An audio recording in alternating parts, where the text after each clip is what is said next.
So if you, like me, have got a noise coming from your engine, you know, it can be pretty difficult to pinpoint exactly where that noise is coming from. Now I use the word exactly because sometimes using our ears, it's pretty easy to pick up on what side of the engine, top, bottom, but can you pick out exactly where the noise is coming from? And in this video, that's what I'm going to show you, and show you how you can do it with a simple trick. So the noise you could have could be a ticking noise, a squeaking noise, a whirring noise, a knocking noise, a tapping noise. Any type of noise could be coming from your engine, and you could be struggling to find where it's coming from. You know, I'll say that simple trick, I sounded like one of those stupid Facebook advert videos, like Crafty Panda or something, with this simple trick. But anyway, it is a simple trick, right? And it's exactly this, just some pipe. And you use this like a stethoscope. I'm going to show you exactly how you do it. I've got a noise on my engine we're going to look into, and I'm also going to give you some audio down the pipe so you can hear exactly what I'm listening to. Right people, I'm just going to interrupt the video here to tell about the Lufi XF I'm now selling. I still have the X1s in stock, but this is the XF. A little quick rundown. These are going to be on my eBay, link in the description. At the end of the video I'm going to tell you more about that, and also everything else I sell, including the OBD dummy port, which stops your car getting stolen. So at the end of the video, come back, I'll tell you more. So the problem I've got is a whirring noise coming from the belt area on my Fiesta. Now this has happened since I fitted the Puma Speed Bigger pulley, so we're going to look into that. I know it's coming from the area of the pulleys. We're going to find out exactly which one is causing it. So it's also worth noting you can buy specific stethoscopes, engine stethoscopes that go in the ears and can listen for noises. They're not that expensive, but the thing is, if you've just discovered an engine noise and you want to find out where it is today, you're not going to have one of them stethoscopes. What you're likely to have is a bit of hose lying around. You could even use some garden hose, cut a bit of garden hose off, and the trick is you just put it tight in the ear, move around the engine, and you can pick up the points where the noise is coming from. So what I'm going to do now, we set up the cameras by the car, and I'll show you exactly how we're going to look at my car and how we're going to try and find out exactly where my noise is coming from. Alright, so here's what I've done so that you can hear the audio, right? I've got my GoPro mic adapter with a little mic connected to a pipe. So you're going to hear and see me moving this around. You're going to hear the difference in the noises, but obviously while I'm recording this I can't hear exactly what you're hearing, but I've already gone through this, so I kind of have an idea what you're going to hear. So I'm going to try and talk you through as we're doing it. Right, so what I'm going to do now is start up the car. I don't know if you'll hear it on camera, but I got a whirring noise coming from this area, but I'm not just going to show you that. I'm going to move you around different parts of the engine so you can hear different noises and what things sound like as well. So let's get it started up, see if we can hear the noise.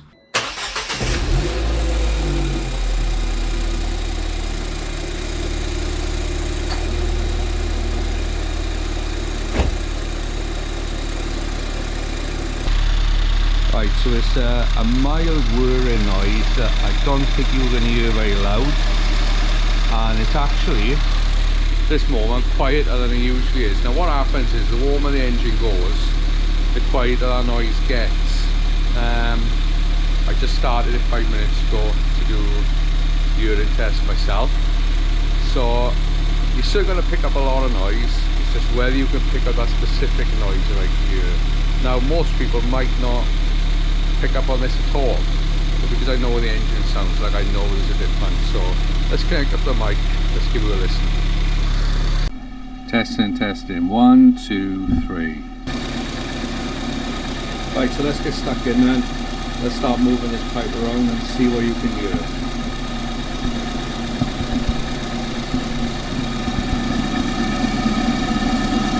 Right, so as you can see, this is the alternator. Get an idea of what that sounds like. And then move down to the tensioner.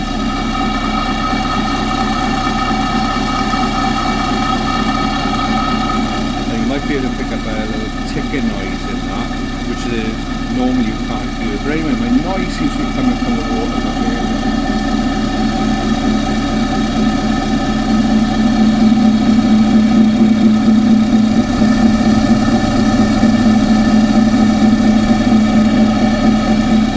I seem to think it is related to that area since I've done that body change.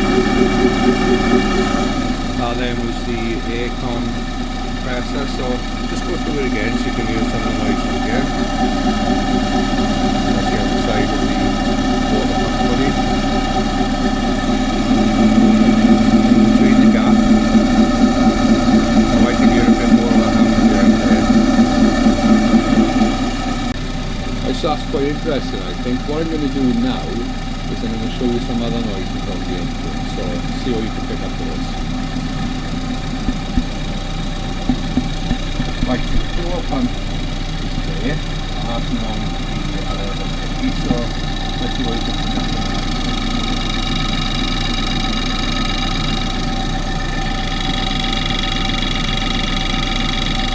Hear anything there? Let's take a show you what the noise is like when you get right into the bed.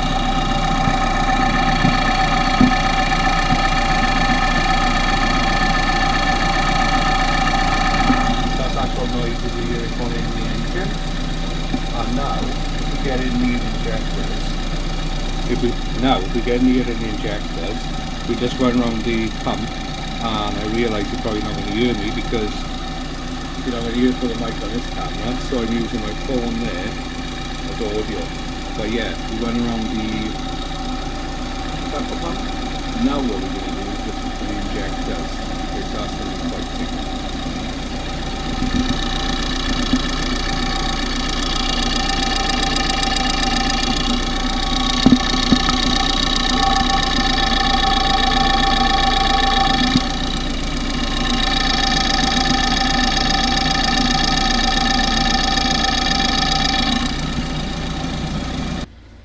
Right, so I don't know if we could pick up that whirring noise, but I can hear it, and I think it's around the water pump area, and it's only since I changed that pulley.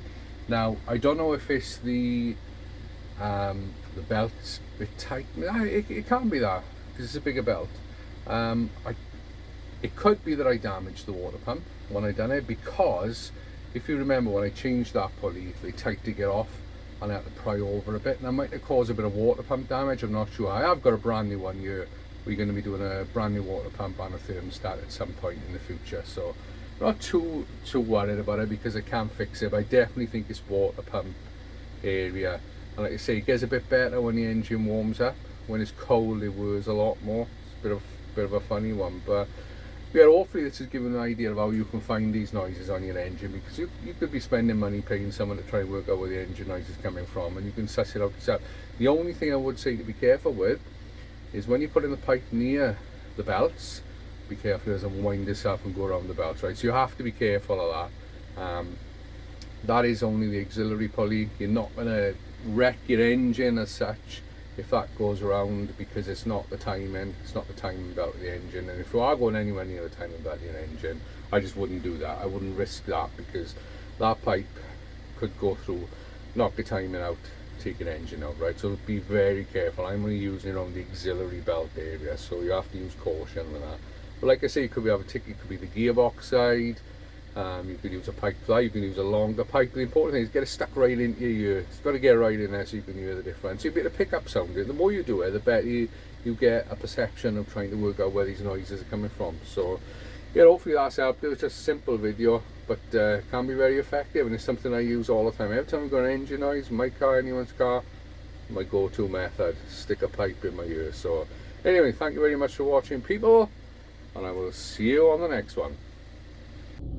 Okay, Lufi XF does everything the X1 done, but only this one does it with a little bit more dials, and if you like that kind of thing, as we can see revving going up.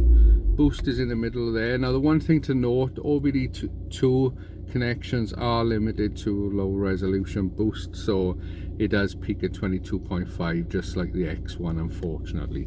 But the difference is that I say you can have the dials going around, you can have your Ford logo in the middle or any other car logo. The buttons on the rear of this one, so you can scroll through the menus. As you can see, I put a Nissan logo there just so you can see that, and the sides are customizable with what parameters you want there. On to the next one, so you can have this screen where you can put 9 different things on it. You can have your ignition timing, your short trim, long trims, you know the deal. Your water, as you can see there, your volts, temperature outside, your intercooler temps, you name it, engine coolant temps. If your car's got the sensor, it is on there. And then the other screens, I put a Mitsubishi logo on that one. You can see how that one revs up there. And then onto the final screen, you can have that layout if that's what you like. So plenty of customizable options in this one, rather than just the on-screen digits of what you get in the X1. Now I still love the X1, but this does everything. It's just a different option. It's just giving you different displays to look at. Some people like more of that display. I think it looks pretty cool actually. Like I said, it's on my eBay, and because you've watched this video, it's on an offer for it's on best offers, right? So if you want a good deal, send me a best offer and then we'll see what we can work out. But because you've watched this video, I'm going to do you a good deal. Just put in the comments when you send the offer that you've done it from this video, and we can sort something out. The other thing then to show you is the dummy OBD plugs. I haven't done a specific video on this. It looks very simple, but if this is plugged in where your original OBD2 goes, they can't steal your car. So what you do is you pop it out to the standard location. If you're running a Luffy gauge like that, what I recommend you do is where that connects in, connect it up behind the dash, cable tie the two together so they can't just be pulled apart from your original OBD. It's always there if you need it for diagnostics. And what you do is, this is a perfect fit for the original location in the car, and it just clips in. So when they come to steal your car, they're going to plug their tool into that and nothing's going to happen because that's a complete dummy. If you don't have a Luffy gauge or anything like that, what you do is you take that plug, the original OBD plug, and you stuff it up behind, hide it somewhere, wrap it around. Another trick is put cable ties around it. Obviously on the original one you'll have all wires coming out the back, but if you loop cable ties up and around and between the wires, then it means it's not a quick fix to just get out there and plug the diagnostic tools into that. So that's on my eBay. Now that does come with all the terminals that you can put inside. The reason I do that is because they're part of the kits that I buy. Also, some people might be buying these plugs for rewiring purposes, and they actually need the terminals. You don't have to put them in, but they will be included in your order. So that's it. If you want a Lufi XF, you want a Lufi X1, go to the link in the description and you will get one, and also you'll find the OBD dummy plugs there. So thank you very much for watching, people. I will see you on the next video. Cheers and bye. Oh, one thing I forgot to add is, if you want to see how this Luffy gauge works in its fullness, go to Fordy on YouTube. He's a Fiesta channel in Australia, and he's done a full video on this. And the other thing to add as well, you can do 0 to 60 times. You can diagnose the engine codes and delete engine codes with this, just like with the X1 as well. So just add that in.